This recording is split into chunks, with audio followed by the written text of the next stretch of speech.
Audio Jungle. Ustazah, terus ngelihat yang benar tuh yang bagaimana? Yang membuatmu mengingat Allah, yang membuatmu tersambungkan hati dengan Allah. Saya ajarin adik-adik, gini nih, kamu kalau ngelihat ke wajah orang-orang soleh, orang-orang alim, ke wajah para ulama Allah Subhanahu wa taala, ini saya ajarin bagaimana saya melihat guru-guru saya, baik yang laki-laki maupun yang perempuan. Ini kalau ngelihatnya dengan cara seperti itu, setiap kali kamu lihat tuh mata kamu tambah cahayanya, dan itu akan menerangi hati kamu, kemudian perlahan-lahan menghapuskan dosa-dosa kamu melihat kepada keburukan-keburukan selama ini. Ngelihatnya gini, liatin, kemudian kamu tahu wajah ini adalah wajah orang yang pernah memandang kepada orang, yang pernah memandang kepada orang, yang pernah memandang kepada orang, terus sampai kepada Nabi Muhammad. Para ulama-ulama itu, Dek, kebanyakannya, ya, banyakannya. Kalau enggak begini ya berarti menurut saya sih bukan ulama. Kebanyakannya adalah mereka berguru kepada para ulama, yang berguru kepada para ulama, yang berguru kepada para ulama, terus nyambung sampai sanad ilmunya nyampe kepada Nabi besar Muhammad. Maka wajah mereka itu adalah wajah orang yang pernah melihat kepada orang yang pernah melihat kepada orang yang pernah melihat, terus guru-gurunya ke atas sampai nyambung kepada Nabi besar Muhammad. Ya Allah, saya tidak pernah berjumpa dengan Nabi Muhammad, akan tetapi saya berjumpa dengan beliau, sambungkanlah saya kepada Nabi Muhammad. Tuh. Kamu kalau setiap memandang para ulama dengan berpikir seperti itu, maka pandanganmu tersebut akan Allah jadikan di matamu cahaya yang turun sampai ke hati, menghapuskan dosa-dosa mata yang telah tertulis di dalam hatimu. Jelas? Atau sekurangnya gini, itu kan panjang sudah berarti talinya ke Nabi Muhammad. Iya, ada lagi tali yang lebih pendek lagi. Ya Allah, saya tidak bisa melihat Nabi Muhammad, jangankan secara langsung, lewat mimpi pun belum pernah. Akan tetapi wajah mereka ini ya Allah, para ulama-ulama kita teman-teman, itu adalah wajah orang-orang yang mereka itu sudah dimuliakan Allah dengan berjumpa Nabi Muhammad. Ada di antara mereka yang secara langsung, atau sekurangnya banyak di antara mereka secara lewat mimpi. Ya Allah, saya tidak bisa berjumpa Nabi Muhammad, sekurangnya saya bisa memandang orang-orang yang telah dipandang dan memandang Nabi Muhammad. Ya Allah, sambungkan saya dengan Nabi Muhammad. Gitu. Itu satu. Itu dua. Tadi kan ya, yang ini mandang Nabi Muhammad secara waktu hidup yang nomor satu tuh kan, terus kan dilihat sama sahabat dilihat sama tabiin dia terus sampai kepada ulama-ulama yang kita kenal tuh ada talinya teman-teman sampai ke Nabi Muhammad. Nah, kita ikutan nyambung juga tuh talinya lewat nadroh. Itu sebabnya kenapa saya waktu belajar dulu pada guru-guru saya nggak pakai cadar. Maksudnya saya ketika memandang guru-guru saya nggak mau tutupan muka di hadapan guru-guru saya, perempuan maksudnya. Maksud saya gini, walaupun misalnya pakai cadar, itu kalau kita lagi ngaji seperti ini, jangan mau rugi dengan kamu tidak dipandang oleh guru kamu. Ngapain ditutup mukanya? Rugi itu teman-teman serius sekalian. Gitu. Kita berharap agar kita bisa memandang mereka dan kita juga dipandang sama para guru-guru kita. Gitu ya, ada sirrun nadhrah namanya, ada sir, ada rahasia dari saling bertatap muka. Mudah-mudahan Allah Subhanahu wa taala memuliakan kita dengan pandangan-pandangan kasih sayang Allah Subhanahu wa taala. Terus cara mandang yang lain gini nih. Saya kalau mandang ulama kayak gini, ya Allah, Engkau memerintahkan kami untuk selalu mengingat-Mu. Gak ngerti caranya ya Allah. Nah, yang saya pandang ini adalah orang-orang yang telah mengerti cara mengingat-Mu, menjadikan hati mereka hidup dengan zikrullah, dengan mengingat Allah.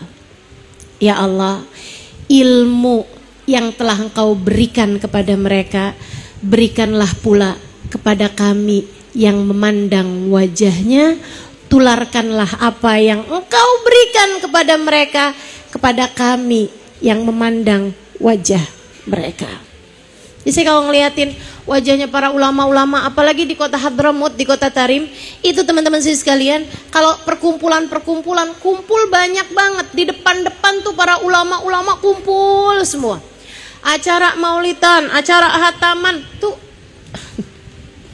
ulama-ulama sekota Tarim kumpul semua. Sayyidil Habib Umar bin Hafid, Sayyidil Habib Salim Asy-Syatiri, Sayyidil Habib Abdullah bin Syihabuddin, pada kumpul semuanya tuh ulama-ulama. Jadi kita ngelihat tuh, ya Allah, bintang-bintang semuanya tuh, terang-terang semuanya tuh, muka-muka khusyuk-khusyuk semuanya, orang-orang yang sudah sampai kepada Allah Subhanahu wa taala. Jadi saya ketika memandang mereka, walaupun dari layar sekalipun,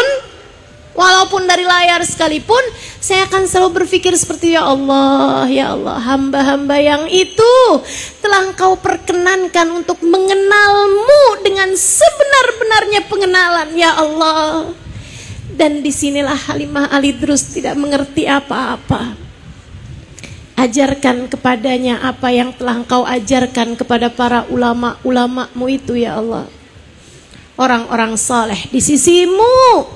Saya memandang mereka, berikan kepada saya apa yang Engkau berikan kepada mereka. Gitu.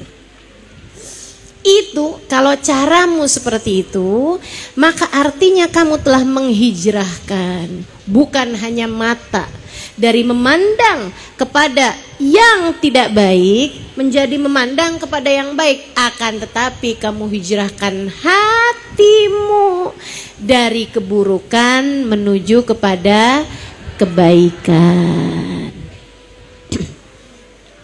Hijrahkan hati dari dosa menuju pahala, dari keburukan menuju kebaikan, insya Allah. Dari yang kita nih, coba deh diingat-ingat sepanjang hari itu apa aja sih yang ada dalam hatimu gitu.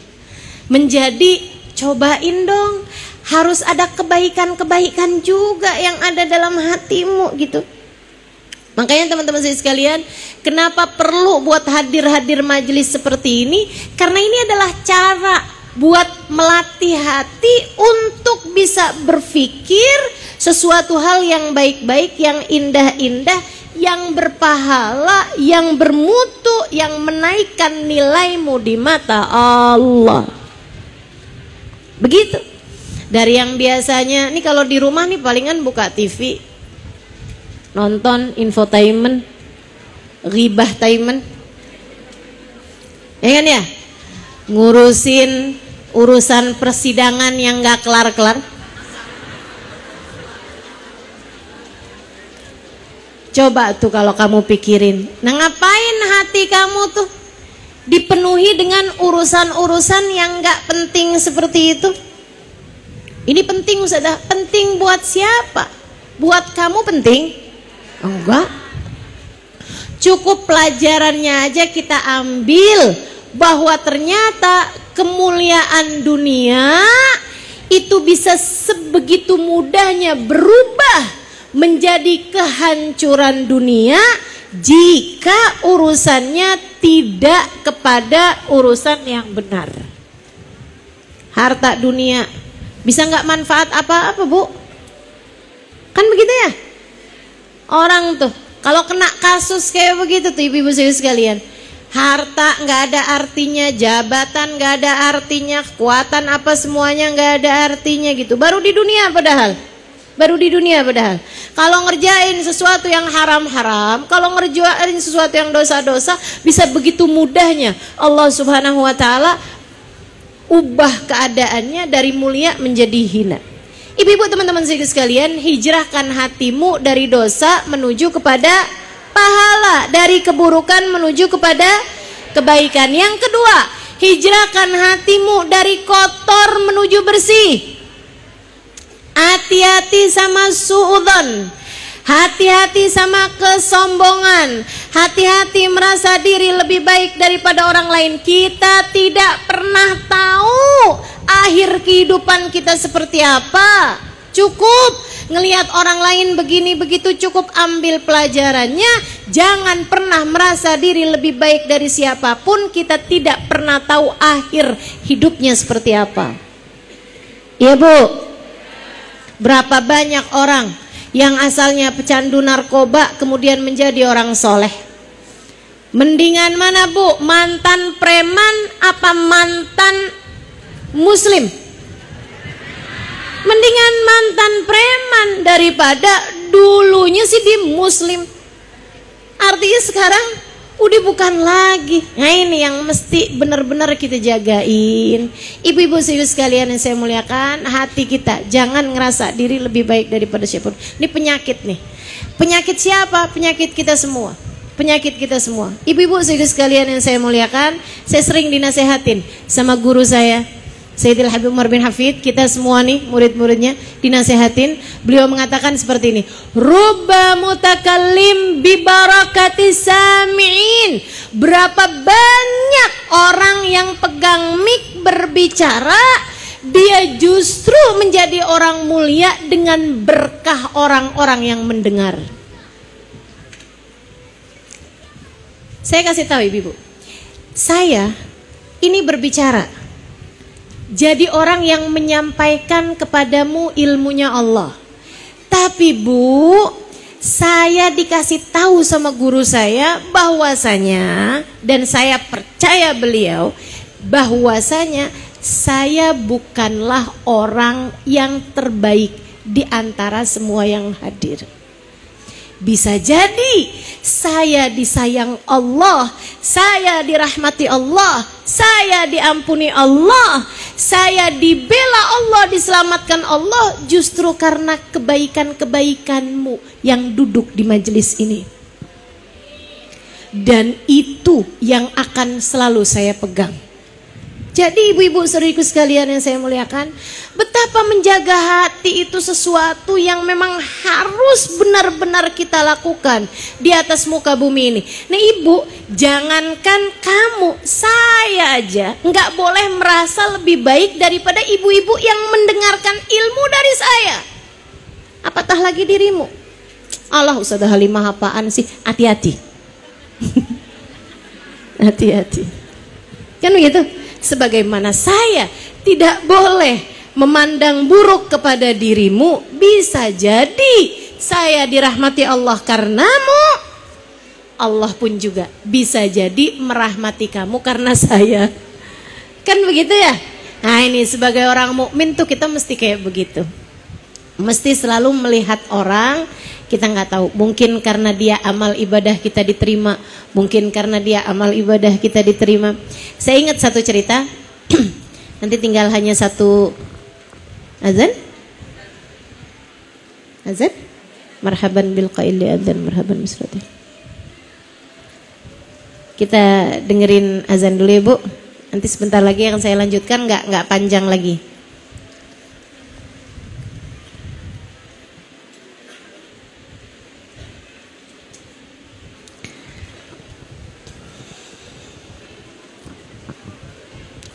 Doa di saat azan mustajab. Doa indal azan la yurad, kata Nabi Muhammad. Kita jawabin azan dan juga kita berdoa. Apalagi di majelis yang seperti ini doa mustajab nih. Apalagi kita sedang bersama dengan orang-orang solehah nih kan. Insyaallah doa kita menjadi mustajab. Apa yang menjadi hajatmu sampaikan pada Allah Subhanahu wa taala.